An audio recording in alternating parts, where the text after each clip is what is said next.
metal.com, this is Iceman, and this time we are talking to the one and only Alice in Chains, the drums and bass. Alright.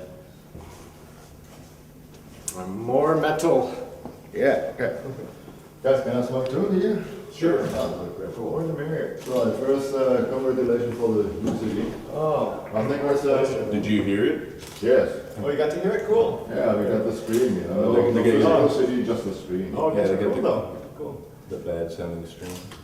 No, I think it was That sounds good on the stream. Yeah, I've heard some guys Tune say- up the volume and that's okay. Yeah, exactly. And I think it's a good piece of work because it's got the old trademarks and it's brought into the new days.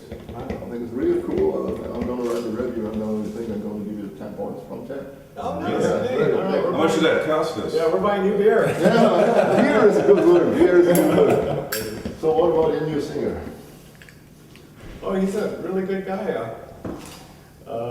He was, when we first initially started to get this band going again, you know, it started with our friend Sean here, put together a benefit up in Seattle for the victims of the tsunami that happened. Yeah.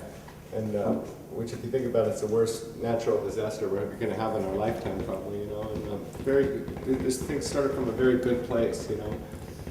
And I think at that show we just got together and with our friends like Ann Wilson from Heart and Chris DeGarmo from Queensryche, Duff McKagan from Guns N' Roses, of course, and Maynard from Tool, and Phil, who was it in that one? Oh, dude from Puddle of Mud. Wes Scanlon, and just a bunch of friends went out to Seattle to jam, you know.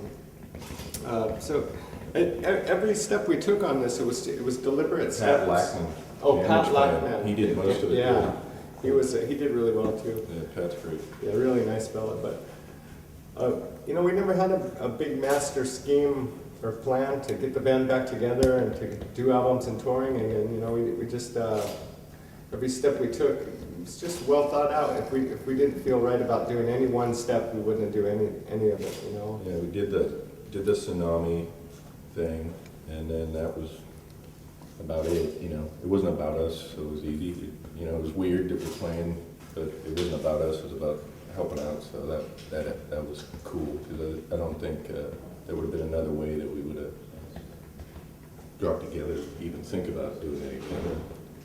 You know. And then Ann and Nancy Wilson from Heart, been friends forever, you know, from Seattle. So they were getting honored for I can't remember exactly what it was, but it was some television show, and they were getting honored for their careers. And they asked if we would come and play and do that. So we gathered some other people. We got Phil and Selma, and that's where Willie came into the picture because he'd been out with Jerry on some solo stuff, and his band supported Jerry's band, and then it backed up Jerry as his band on his Degradation trip tour. So they'd become friends, and Will was familiar with some of the material because they played a few Alice songs, and then so he came and we did that show, and then that was it. And then we started having people asking, "How would you like to play here? Would you like to do this?" I'm like, "I don't know.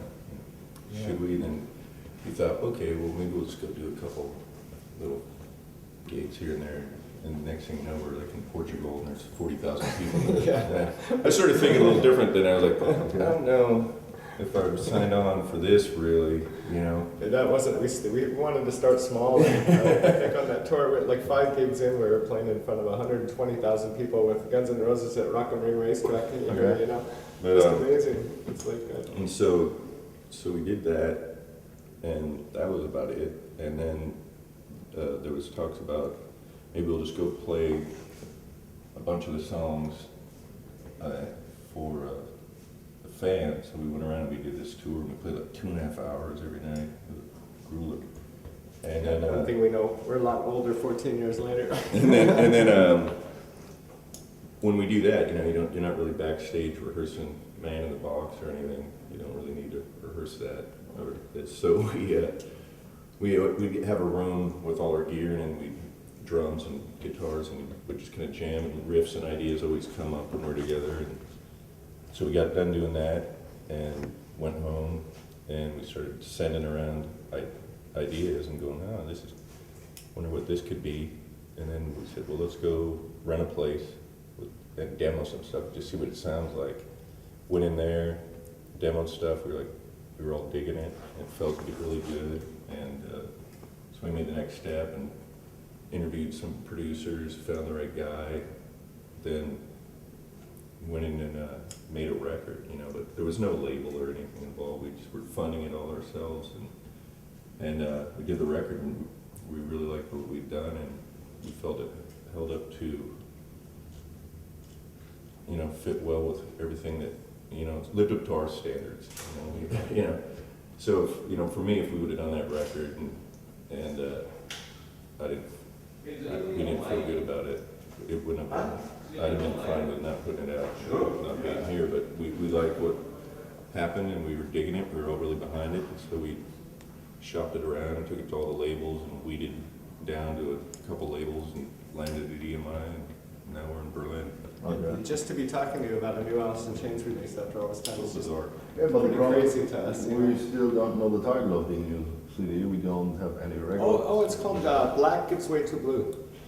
Okay. Yeah, that's the title of one of the songs, a song that Jerry wrote for, you know, our beloved Layne.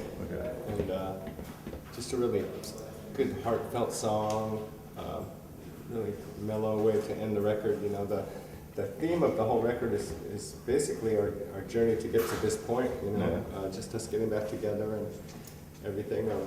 We had our wonderful friend Elton John play piano on it. Okay. It's pretty wild for us. You know, I never would never think that, you know, Sir Elton John would be on an Alice in Chains song. You know? It's strange, but cool. Yeah.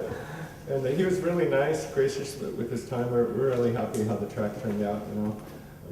It's one of the mellow songs on the record. The record has a lot of different sound. You've heard it. It has a lot of different shades. Yeah, absolutely. Some acoustic stuff. Yeah, well, we made all those kind of records, so it kind of covers probably a lot of the things we've done. We were lucky early on to have a little success to where we could do what we wanted, and we never had labels telling us what to do, even back then, which was probably pretty rare in hindsight. You know, we didn't know any different, but so. And we don't really listen to anybody very well. So when we did, you know, we did other like acoustic-y things and stuff, and which is nice, you know. So this record kind of has, I think, you know, all the elements that the band does on there.